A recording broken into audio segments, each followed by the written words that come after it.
ಅಧ್ಯಕ್ಷರೇ, ಶಾಲೆಯ ಮುಖ್ಯೋಪಾಧ್ಯಾಯರೇ, ಗುರುಗಳೇ, ಗುರುಮಾತೆಯರೇ ಹಾಗೂ ನನ್ನ ಸಹಪಾಠಿಗಳೆಲ್ಲರಿಗೂ 78ನೇ ಸ್ವಾತಂತ್ರ್ಯೋತ್ಸವದ ಶುಭಾಶಯಗಳು.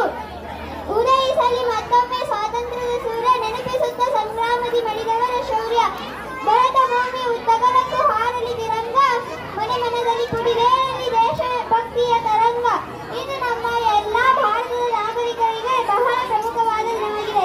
1947 ಆಗಸ್ಟ್ 15ರಂದು ನಮ್ಮ ದೇಶ ಸ್ವತಂತ್ರವಾಯಿತು. ಅದರ ಸವಿ ನೆನಪಿಗಾಗಿ ನಾವು ಪ್ರತಿ ವರ್ಷ ಸ್ವಾತಂತ್ರ್ಯ ದಿನಾಚರಣೆಯನ್ನು ಆಚರಿಸುತ್ತೇವೆ. ನಮ್ಮ ದೇಶವನ್ನು ಹಲವಾರು ವಿದೇಶಿಯರು ಆಳಿದರು. ಪೋರ್ಚುಗೀಸರು, ಡಚ್ಚರು, ಗ್ರೀಕರು, ಬ್ರಿಟಿಷರು ಹೀಗೆ ಹಲವಾರು ವಿದೇಶಿಯರು ನಮ್ಮ ದೇಶವನ್ನು ಭಾಷಾತ್ವದಲ್ಲಿ ನೆರಳುವಂತೆ ಮಾಡಿದ್ದರು.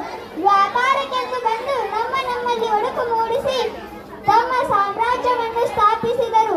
ಇವರುಗಳಲ್ಲಿ ಬ್ರಿಟಿಷರೇ ಸುಮಾರು 200 ವರ್ಷಗಳ ಕಾಲ ನಮ್ಮ ದೇಶವನ್ನು ಆಳಿದರು.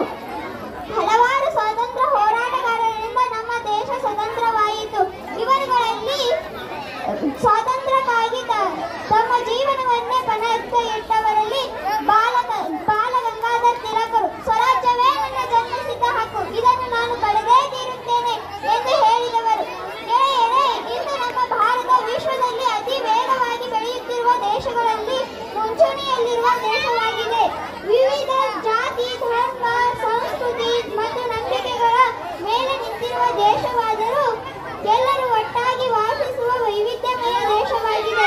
ವಿವಿಧತೆಯಲ್ಲಿ ಏಕತೆಯನ್ನು ಕಾಣುವ ದೇಶವಾಗಿದೆ. ವಿಶ್ವದ ಅತಿ ದೊಡ್ಡದಾದ ಪ್ರಜಾಪ್ರಭುತ್ವ ಹೊಂದಿರುವ ದೇಶವಾಗಿದೆ.